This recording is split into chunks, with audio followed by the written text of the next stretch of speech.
I got the cash in the bag, stadium packed. Born a rock star in this life, gon' live it up on the attack. Baby, I'm bad, I just wanna get caught up in this life. I'm crazy, I'm mad, doing no cap. Only God wants you, better go live it up. Cash in the bag, stadium packed. Baby, I'm bad, Yeah. baby, I'm bad.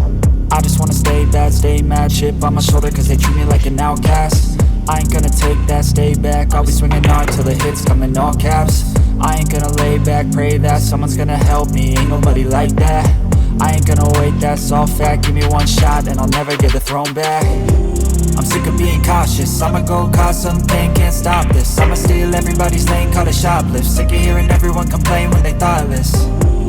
Taste the pain, it's like candy canes. It makes me go change into a better frame, into a better name. Society's insane, we all live for fame, yeah. Cash in the bag, stadium packed. Born a rock star in this life, gon' live it up on the attack. Baby, I'm bad, I just wanna get caught up in this life. I'm crazy, I'm mad, do it no cap. Only God wants you, better go live it up. Cash in the bag, stadium packed. Baby, I'm bad, baby, I'm bad. I got the cash in the bag, stadium packed. Born a rock star in this life, gon' live it up.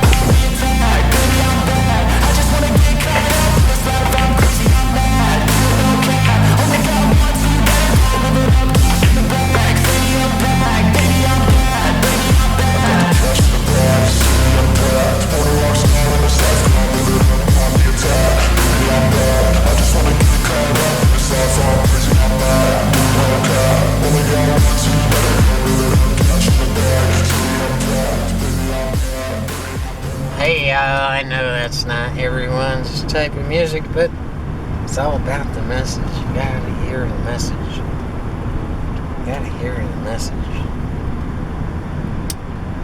I needed something high energy to kind of balance the fact that that might be the sloppiest 9-ball run out in the history of pool. Off with my head. We're going to analyze that, and we're going to analyze another one, too. And then we're going to end it all with a vlog outro about head issues. Yep, we all got us a little bit of head issues. So we're going to talk about that. I think I missed my turn. Boy, this is, I'm not liking this, and I'll explain why in a minute. Here's the cue ball. Here's the 1, here's the 2, there's the 3, the 4, the 5, the 6 ball, the 7 ball, the 8 ball, and the only one that really matters, the 9 ball. Often the case with 9 ball is just getting started on the rack, and this is usually the hardest part of 9 ball, and this is why it's so important to control both the 1 ball and the cue ball on the break. And while we have a clear shot on the 1, the angle from the 1 to the 2 is just all wrong. And you could try to juice this 1 ball and try to kill it off the right hand rail, but you're kind of playing with fire there. There's almost no way to baby this, and if you overdraw it, you're apt to scratch in the right hand side pocket. So while I am overjuicing the cue ball when I'm shooting this 1, I'm not trying to get here on the 2 ball. I'm going up underneath the 2 ball and trying to hit the 2 ball from underneath. And the logic is, well, if I don't get a clear shot on the 2 ball, it'll still be an easy safety. So it's actually a two-way shot on this 1 ball. And another thing that's really interesting about this rack is that it looks like I was pattern rack. If someone is pattern racking you, this is most likely what they're trying to do. Almost every shot you shoot in this layup, you're traveling the cue ball all the way back up table or all the way back down table. The exception here is the 2 to the 3, and the 7, 8, and 9 are just like halfway. So that'll make more sense to you when we get on those balls. But if we take a look, the 1 ball's down table, the 2 ball's up table, the 3 ball's also up table. So if we get a shot on the 2, it shouldn't be a problem to get on the 3. But then after the 3, the 4 ball's all the way down table, the 5 ball's all the way back up table, the 6 ball's all the way back down table, and then we have a pretty easy run out on the 6, 7, 8, and 9. So after shooting a 1 and coming up underneath the 2 ball, I do get a clear shot on the 2 ball, and the 3's right there. The problem after that is I don't have the right angle on the 3 to get to the 4. So I try to overspin it off the second rail, off the right hand side rail, and spin it down table. But I shot it a little bit too hard, so the English didn't take off the right-hand rail. Winds up hitting the 8 ball and trickling up the center table to leave me really, really hard on this 4 ball. But the 4 ball is also a two-way shot, and if I miss the 4 ball, I'm still spinning the cue ball down table in order to get safe. So while I'm going for the shot, I'm also safe if I miss it. Plus, I should be hid behind the 8 ball or the 5 ball or somewhere at the top of the table. So I make the hard shot on the 4 ball and I come back up table, but because this 8 ball was bumped when I shot the 3 ball, we wind up going into the 8 ball, but very lightly. And lighter is not a good thing here because you could still get trapped behind that 8 ball, but I do get a clear shot on the 5 and I'm able to draw up underneath the 7 ball. So I'm left with a clear shot on the 6 in order to come up the center table for the 7 ball, and then it's easy to get from the 7 to the 8 and back on the 9. So it's all about getting started and getting up to this 5 ball, and once that's done, this rack is all mine.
I got the cash in the bag, stadium packed. Born a rock star in this life, gon' live it up on the attack. Baby, I'm bad, I just wanna get caught up in this life. I'm crazy, I'm mad, doing no cap. Only got one, so you better go live it up. Cash in the bag, stadium packed. Baby, I'm bad, baby, I'm bad. I just wanna stay bad, stay mad, chip on my shoulder cause they treat me like an outcast. I ain't gonna take that, stay back, I'll be swinging hard till the hits come in all caps. I ain't gonna lay back, pray that someone's gonna help me, ain't nobody like that. I ain't gonna wait, that's all fact, give me one shot and I'll never get the throne back. I'm sick of being cautious, I'ma go cause something, can't stop this. I'ma steal everybody's lane, call it shoplift. Again, it's all about getting started here and getting from the 1 back on the 2 in the right angle to get on the 3. So once we get on the 3, I'm pretty sure I should be out here. But something goes wrong when I shoot the 3, and I'll show you what it is when we get to it. Getting back on the 2 is the tester shot, and it's good if we hit the 8 ball in the right place for a stopper. But if we go past the 8 and go a little bit long, we should still be okay to get from the 2 to the 3.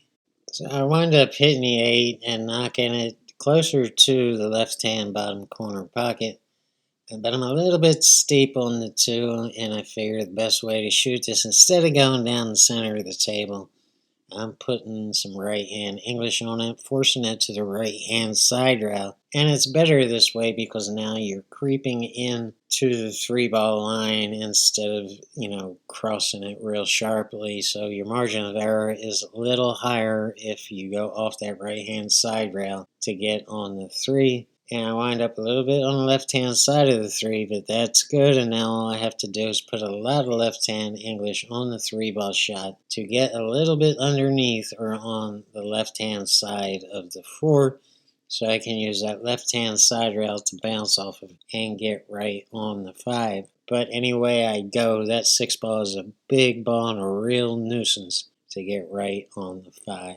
So here's where I wanted to get on the 4-ball, but it didn't work out that way, and I wind up on the right-hand side rail and straight into the 4. And this pretty much gives me one choice to get right on the 5-ball, and I just have to roll up a couple inches, don't get stuck behind the 6-ball, and shoot the hard shot on the 5 in an attempt to get right on the 6.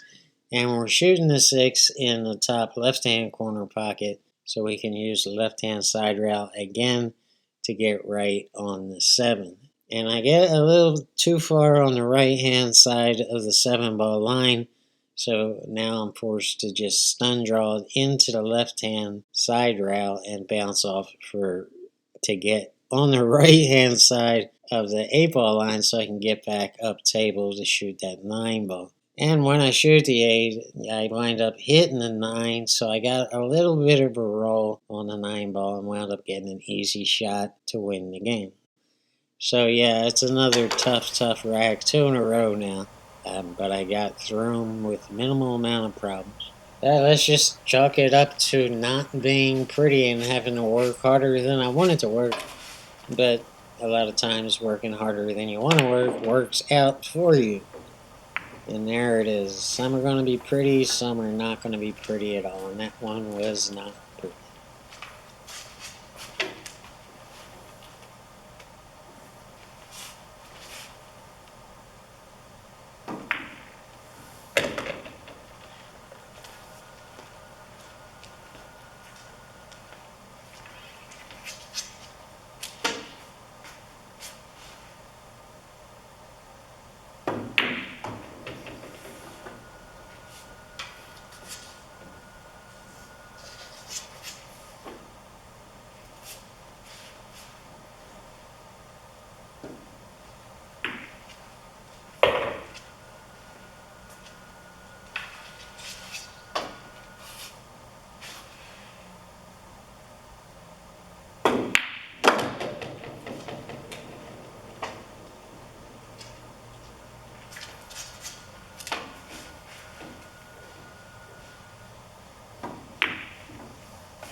A long time ago, I was in Greenville, South Carolina, working with my buddy Cree, and just taking care of business, and we ran across the tournament. So both of us got in, and I wound up getting the hot seat, and it was just like a one-day tournament, but there were probably 40 players in it, something like that. So the only thing I really remember about this tournament is that it was really poorly run. And they ran the winner side of the bracket all the way through before they even started the loser side. So it took forever. The finals didn't start until like 3 o'clock in the morning. but the winner side was over at like 8 o'clock at night. So the wait for an opponent was hours and hours and hours, and I was tired, and we had to get up the next day and get a lot of work done, and I'm not sure we ever slept that night. But I was in a bad mood, I remember that, because I was tired. And I had to nurse the drink, and I was drinking a lot back then. And I didn't want to, and it just was not run right. And my opponent had to beat me 2 sets, right? So it was a true double elimination. And he wins the first set. And then he comes back and wins the second set. So all that waiting and all that hanging around was just nothing but a waste of time. And Cree had filmed the whole finals for me. I wanted him to film it, and he did. And from when I actually watched the video, he did an excellent job of filming. But I never watched it. I didn't want to watch it. I was convinced that I played horrible. It took like a month and a half, 2 months to dig this memory card up and watch this match. And for whatever reason, I was absolutely 100% convinced that I played like a total chump. But that's not what the video card had on it. I actually played a good match. I got a couple bad rolls. The balls weren't breaking suddenly. From what I remember, they broke fine the whole tournament until we got to the final match. So, and it was rack your own too, even way back then. So I knew I wasn't getting slugged. The buzzers were breaking terrible, and I was hitting them good, and they just, it's just mush. I played that match actually as good as, the ball spreads were dreadful, because the balls were not breaking right, and I was doing my best with these layouts, but it became hope against hope. But both sets went to the hills, race to 5, 9-ball. So they were short races. But both sets went 4-4, which probably contributed to me being convinced that I played bad and choked. And he wound up winning both sets. He played okay. He got a couple of good rolls too. I ran a couple racks, and I was playing strong and solid as you could with the crap that I was getting. And so my whole point is, what I thought was reality was totally not. I didn't play like a chump, but for some reason I was absolutely 100% convinced that I played like a chump, and I was going to burn this memory card and never watch this match, because I thought it would depress me and convince me that I played. And I quit playing. We went back to work full time, and we were like just all, because Cree played bad in the tournament. So we were just turned off the pool for a while and just started making as much money as we could in Greenville, so we could get back to Tennessee with good money in our pocket. So we basically quit playing pool because of this tournament, and Cree did try to tell me I didn't play bad. I just got some crap rolls, and he got some good rolls. So, I eventually watched it and I was like, John, why the hell are you beating the hell out of yourself when you didn't play bad? You played great. Anyway, Jasmine Ocean brings this up in a live stream in one of the Predator tournaments. So, Jasmine is a pro female player, for those who don't know. And the same exact situation happened with her, where she didn't want to watch herself playing because she was convinced that she played dreadful and it would be nothing but depressing for her to watch it. Um, but she found out that she didn't play bad, so it was a real revelation to her. So it's amazing how,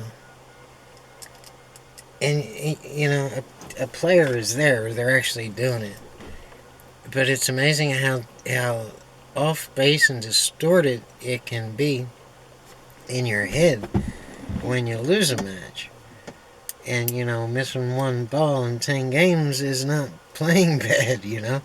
But we focus on that one ball, and it overtakes everything else. Every good shot, every perfect position, So, that's what we focus on, and it just, we're throwing the baby out with the bathwater there. So, if you're an above average player, the reason you're not an average player is because you demanded more of yourself, you worked harder on your game, you set aside some practice time, and you worked on your weaknesses, and here you are, you got better. So now you're better than average, you're better than the regular old pool player.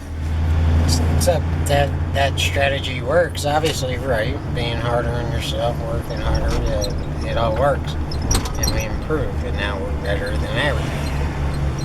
So we take that information and we assume that trying even harder, being harder on ourselves, practicing more, and demanding more of ourselves will work to reach the next level.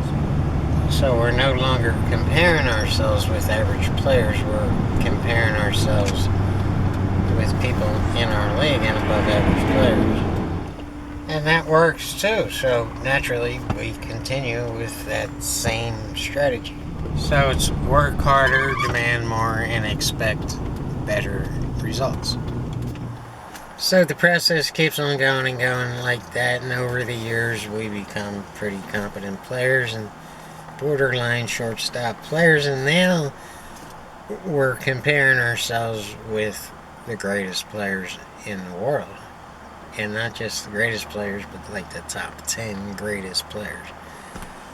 And this is the danger zone. This is when we start crossing an unrealistic line and expecting ourselves to run every single table that we come to. And if you think about that goal and what we're trying to reach right there, all you can do is fail. And one of these tables that you come to is going to stop you. So it becomes unrealistic, where it's all or nothing. And if you take a good look at these top 10 pros, they're not running every single table that they come to. So why are you expecting yourself to run every single table that you come to? So with each level that we reach, we're harder and harder and harder on ourselves until we cross the line to where we cannot win. And at that point, it just becomes self-defeating. We've now come to a point where what we expect of ourselves is just an impossible goal. So it's good to be hard on yourself and try harder and practice more and demand more of yourself, but there's a line that you get to where it's self-destructive and all you can do is fail. So now you're going away from matches being angry at yourself because you didn't win the match 9-0, you won 9-1. So instead of focusing on the good parts of that match, you're focusing on the one or two bad parts, where you were not the god of pool, you were not absolutely perfect, you got a half inch out of line on the 4-ball, and it goes on and on and on. And so now you're focused on that shit and trying to be better than that shit, and you're just asking yourself to be an inhuman player that just is absolutely 100% flawless. And it's an impossible goal to reach. So yeah, now you know, if you can't beat Efren 10-0 every time you match up with him, you're the worst pool player that's ever picked up a cue, and you suck, and you shouldn't be playing this game, and you're a banger, and you're a joker, and yeah, that's not going to help your pool game, man. That's going to hurt your pool game, and that's the line we cross.